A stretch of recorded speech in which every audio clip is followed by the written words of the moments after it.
รื่องที่ผมจะนำมาเล่าในวันนี้เป็นเรื่องของบ้านหลังหนึ่งที่เฮี้ยนมากเฮี้ยนจนขนาดพระภูมิเจ้าที่ยังอยู่ไม่ได้จะเป็นยังไงไปติดตามรับฟังกันได้เลยครับ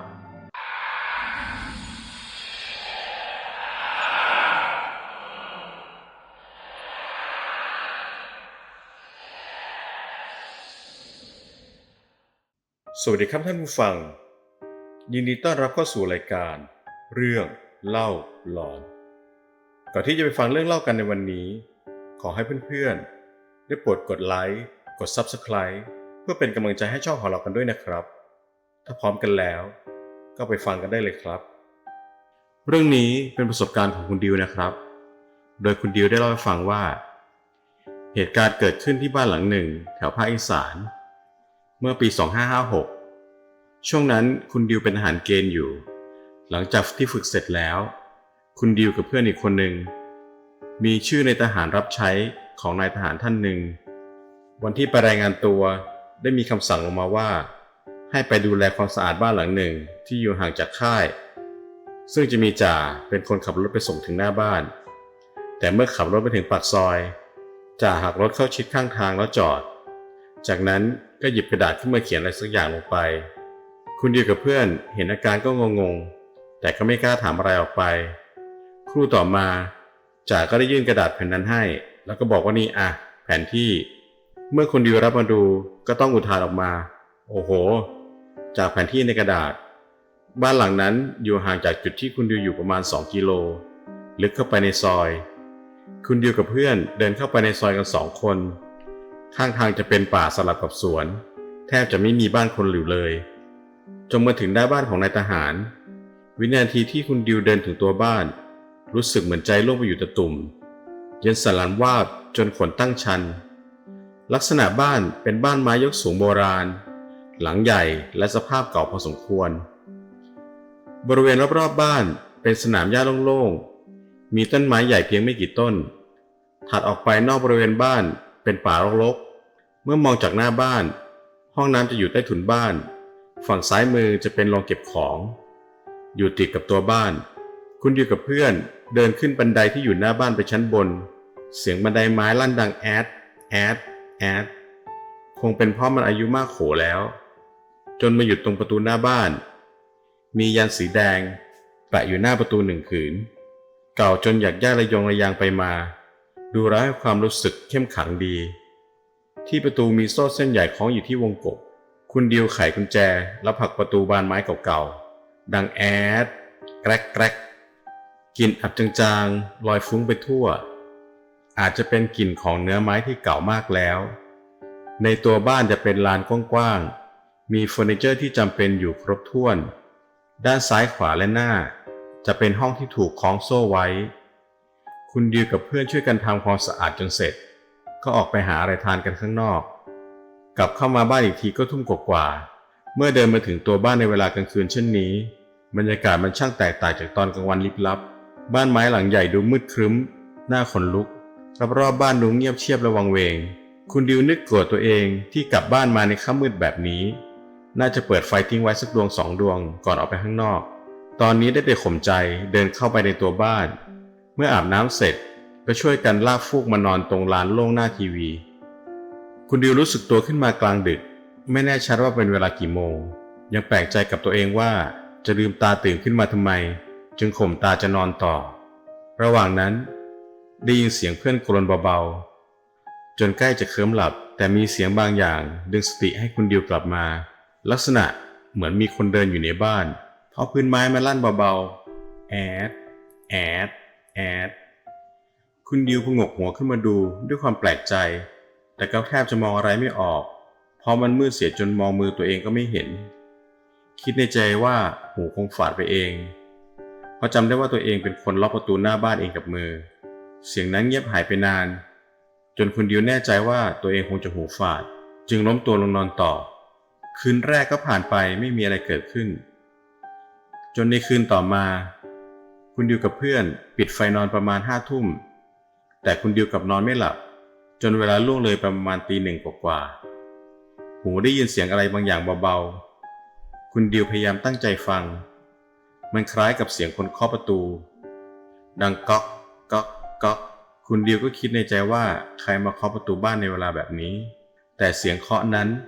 มันกลับค่อยๆเลื่อนไปตามฝาผนังบ้านดังก๊อกก๊อกก๊อกจนเคาะรอบบ้านแล้วก็กลับมาเคาะอยู่ที่หน้าประตูเหมือนเดิมคิดในใจว่ารอบๆบ้านมันไม่มีระเบียงให้ยืนแล้วมันจะเคาะรอบบ้านได้ยังไงถ้าจะมีคนมาเคาะแบบนั้นได้มือมันต้องยาวประมาณ3 เมตรหรือขาต้องยาวมากแต่ถ้ามีจริงๆก็คงไม่ใช่คน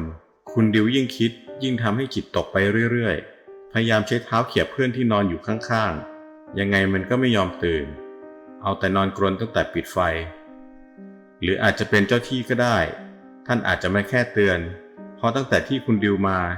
ยังไม่ได้ไหว้เจ้าที่เลยแต่ยังไงซะนอนมืดๆแบบนี้มันก็หลอนเกินไปเมื่อคิดได้เช่นนั้นจึงลุกขึ้นเพื่อจะเดินไปเปิดสวิตช์ไฟที่อยู่ตรงเสากลางบ้านแต่พอเดินไปใกล้จะถึงห่างจากเสาประมาณ2 ก้าวคุณดิวสังเกตเห็นอะไรบางอย่างอยู่แถวๆเสากลางบ้านจึงได้ลองเพ่งสายตาดูก็พอจะมองออกว่ามันคือผู้ชายนั่งพิงเสาหันข้างให้ใส่เสื้อสีเขียวภาพที่เห็นมันทำให้คุณดิวรู้สึกเย็นวูบเหมือนคนจะเป็นไข้ตัวแข็งก้าวขาไม่ออกลมหายใจขาดเป็นช่วงๆคล้ายคนใกล้จะเป็นลมได้แต่ยืนจ้องสิ่งนั้นนานพอสมควรแต่ก็ยังพยายามปลอบใจตัวเองว่าอาจจะมองผิดไปก็ไม่ใช่เรื่องแปลกเพราะมันมืดมากยากที่จะมองอะไรออกแต่กลับมีเสียงคนหายใจหอบๆหลุดออกมาจากผู้ชายคนนั้นสักพักร่างนั้นก็ค่อยๆเลือนไปทีละนิดคุณดิวรีบดึงสติให้กลับมาเอื้อมมือไปกดสวิตช์ไฟหลอดไฟนีออนเก่าๆกระพริบอยู่ประมาณ 2-3 ทีพร้อมเสียงแปลกๆที่เหมือนมีอะไรสักอย่างช็อตอยู่ข้างในก่อนที่มันจะสว่างขึ้นคุณดิวยืนมองซ้ายขวาด้วยอาการตัวสั่นหาผู้ชายคนนั้นอยู่พักใหญ่แล้วก็คิดว่าเขาเป็นใครแน่เป็นเจ้าที่หรือผีตายโหงก็อาจจะเป็นได้เคยได้ยินมาเหมือนกันว่าบ้านที่ไม่มีใครอยู่มานานๆผีหรือวิญญาณเล่ร่อนจะเข้ามาสิงสถิตคืนนั้นคุณดิวต้องนอนเปิดไฟทั้งคืนเริ่มไม่ไว้ใจอะไรต่างๆที่อยู่รอบตัววันรุ่งขึ้นคุณดิวยังไม่ได้เล่าอะไรให้เพื่อนฟังกลัวเพื่อนจะคิดว่าคุณดิวขี้ขลาดกลัวผีจนจิตหลอนไปเองพอตกกลางคืนคุณดิวเลยกินยาแก้แพ้ไป3 เม็ดกะว่าให้หัวถึงหมอแล้วจะหลับสนิทไปเลยแล้วก็ได้หลับจริงๆแต่คนที่ซวยในคืนนั้นคือเพื่อนของเขาเองรุ่งเช้าเพื่อนได้มาเล่าให้ฟังว่า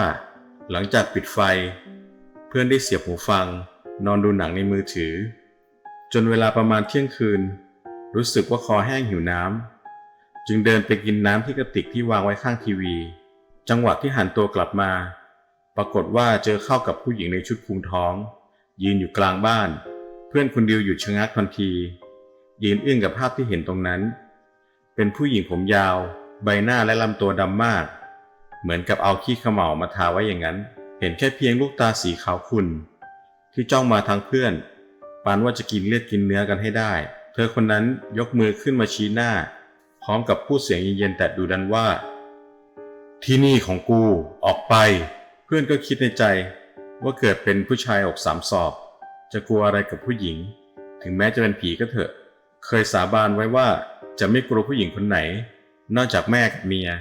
เพื่อนยืนนิ่งคุมเชิงไว้ก่อนแต่ก็ระวังตัวในเวลาเดียวกัน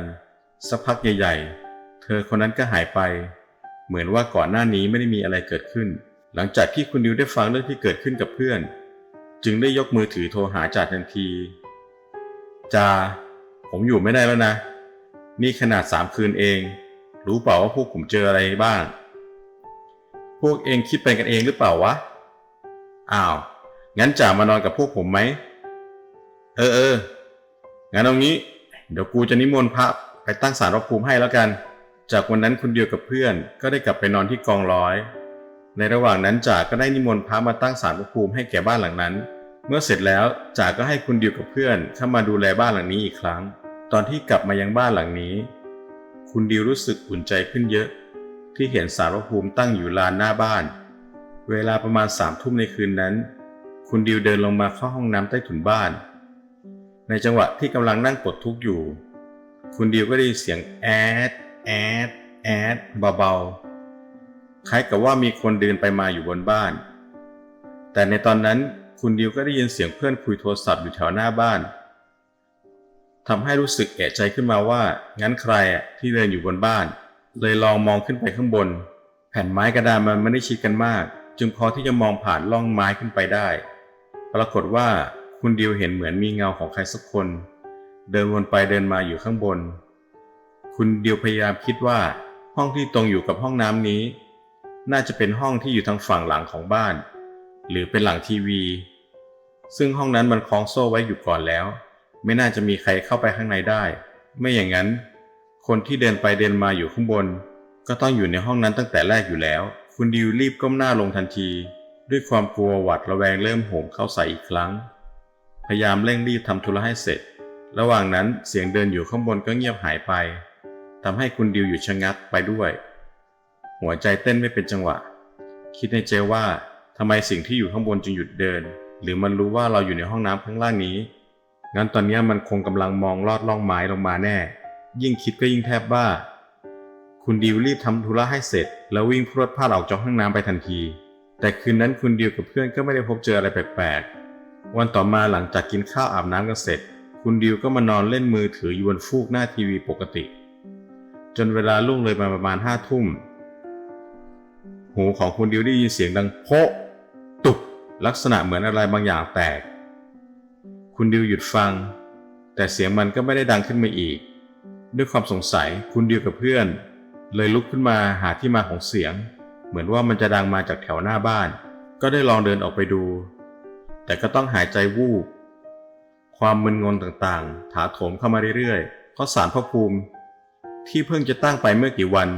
ล้มกองอยู่กับพื้นเหมือนโดนอะไรสักอย่างชนหรือคนมาดันให้ล้มคุณดิวหันไปบอกกับเพื่อนทันทีว่าเฮ้ยท่าไม่ดีละคืนนี้เปิดไฟนอนอีกคืนแล้วกันและในคืนนั้นเองคุณดิวสะดุ้งตื่นขึ้นมากลางดึกเพราะได้ยินเสียงอะไรบางอย่างมาเคาะอยู่รอบบ้านแต่คราวนี้มีเสียงผู้ชายหัวเราะไปด้วย จับจุดไม่ได้ว่าเสียงมาจากทางไหน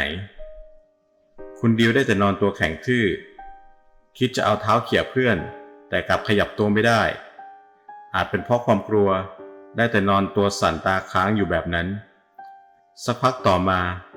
คุณดิวมีความรู้สึกว่าฟูกที่นอนอยู่แถวข้างๆตัวมันยวบลงคล้ายกับมีคนมาเหยียบแต่คุณดิวก็เห็นแค่เพียงความว่างเปล่าสักพักมันก็ยวบอีกข้างพร้อมกับได้กลิ่นเหม็นเน่าอะไรบางอย่างจางๆคุณดิวตัวเกร็งแทบจะหายใจไม่ออกเนื้อตัวสั่นไปหมดด้วยความกลัวสุดขีดอยากจะวิ่งหนีออกจากบ้านหลังนี้ให้มันรู้แล้วรู้รอดแต่อยู่ๆคุณดิวก็ได้ยินเสียงเพื่อนพูดขึ้นมาว่าเฮ้ยสวดมนต์เสียงของเพื่อนเหมือนเสียงสวรรค์มันทำให้หลุดจากอาการตัวเกร็งคุณดิวหอบหายใจถี่ๆประมาณอึดใจแล้วยกมือขึ้นพนมท่องนะโมตัสสะพอท่องนะโมตัสสะจบก็จะต่อด้วยอิติปิโสแต่เมื่อท่องได้แค่คำว่าอิติปิโสปรากฏว่า